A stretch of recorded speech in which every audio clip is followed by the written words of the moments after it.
tình dân đeo mang không về chốn cung loan, nơi có bao người gian ác tan tan cho hoa đào, nghe ngào than bao trái quang đưa vào, xin để em lướt dầm trên đường phong sương.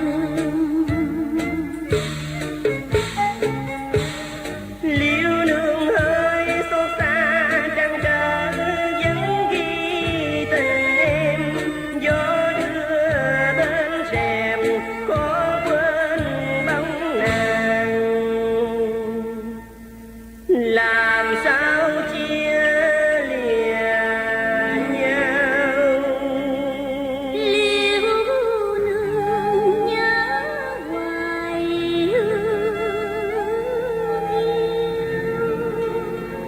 với trang hung